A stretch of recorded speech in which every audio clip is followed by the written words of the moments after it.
O período da infância é fundamental para o desenvolvimento do ser humano.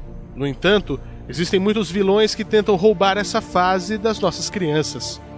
As drogas e a violência doméstica, por exemplo, estão no topo dos problemas vivenciados por faixas etárias cada vez mais jovens.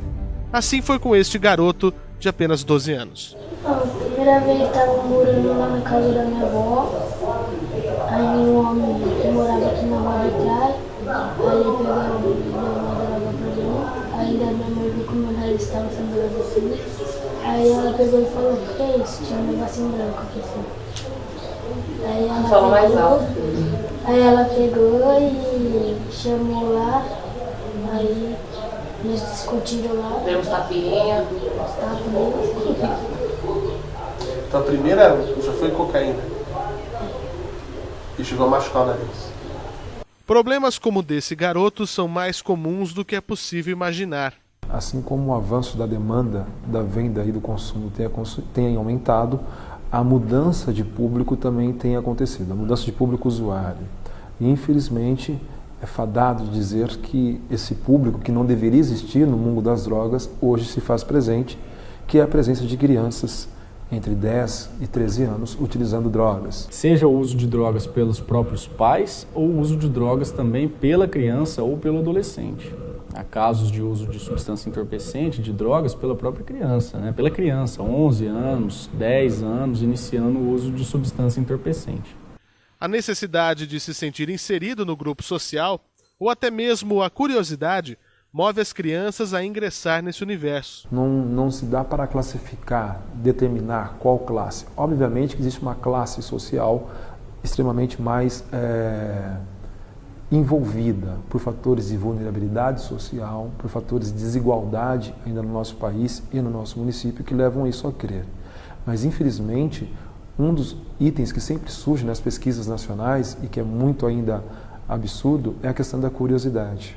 A criança e o adolescente têm um viés de curiosidade e outro, de se firmar em determinados grupos a qual ela pertence, na qual a utilização já está instalada.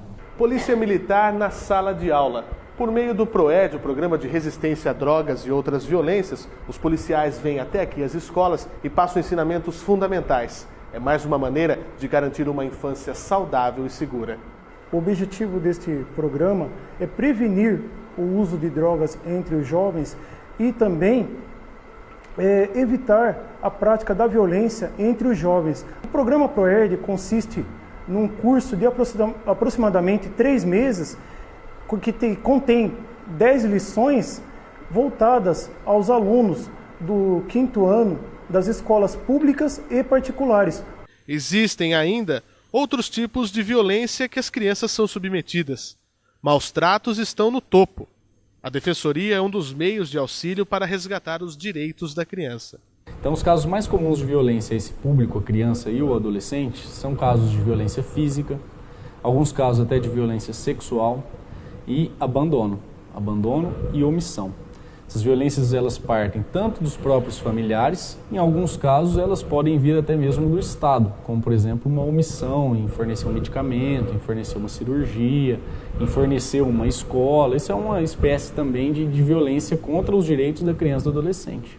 Dados do Conselho Tutelar de Araraquara apontam que as denúncias de maus tratos têm crescido. Em todo o ano de 2012 foram 54 casos, enquanto os registros de 2013 até setembro já chegaram a 49. Em 2012, foram 14 casos onde houve a necessidade de abrigamento da criança. Nesse ano, até setembro, chegaram a 9 ocorrências. Segundo o Conselho, os bairros do São Rafael, Parque São Paulo e Hortências são os mais vulneráveis. De acordo com o Estatuto da Criança e do Adolescente, a criança e o adolescente que estão sendo vítimas de violência, eles estão em situação de risco. E aí, quando eles estão em situação de risco, o Conselho Tutelar ele pode ser acionado. O Conselho Tutelar ele vai orientar os pais, ele pode eventualmente requisitar um atendimento psicológico, requisitar uma vaga numa escola também, tá? E, além do Conselho Tutelar, podem ser feitas denúncias pelo Disque 100, que é da Secretaria Nacional de Direitos Humanos. É possível levar o caso ao Ministério Público, trazer também aqui a Defensoria Pública. São alguns canais aí de levar essa denúncia aos órgãos competentes. Drogas e violência são um pano de fundo e corroem nossas crianças. A prevenção, segundo especialistas, apenas se dá pela educação.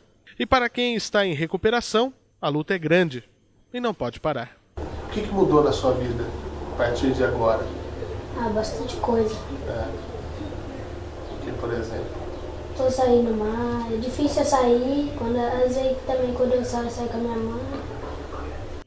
Eric quer ser advogado ou bombeiro, de um jeito ou outro, para ajudar as pessoas. O primeiro passo para o novo futuro ele já deu. Esperamos voltar para mostrar mais essa vitória. O que você diria para esse pessoal que está te ouvindo agora? Não vale a pena a coisa errada? Não vale por causa que mãe, ela vai ficar muito triste, muito chateada, sabe? E ela era comigo, ia ficar brava, também ia bater. Então, não vale isso. Vale o quê? Você ter o carinho da mãe, respeitar a mãe, ter várias coisas com ela, do que você usa droga, ficar pra rua, dormir fora. E mesmo em meio às dificuldades, as crianças não param de sonhar. Na verdade, nem devem. Afinal de contas, o futuro é delas. Eu vejo muitas perspectivas para eles, para toda a turma deles, para essa geração que vem. É uma turma antenada, ligada, tem muita informação. Eu mesmo não estudei. Mas agora eu falo para eles, para eles estudar. Porque eu não tive estudo, arrependi até hoje. Um dos meus sonhos é ser chefe de cozinha. E eu pretendo muito ser chefe de cozinha. E assim, eu pretendo assim, seguir a vida, conhecer o que eu gosto, né? Pretendo assim, e voltar pro orfanato que eu morei, que vai ser orgulho eu falar, não de que eu morei mesmo, renascer, voltar e trazer meus filhos pra ver na onde que eu vivi, como que me tratam bem aqui.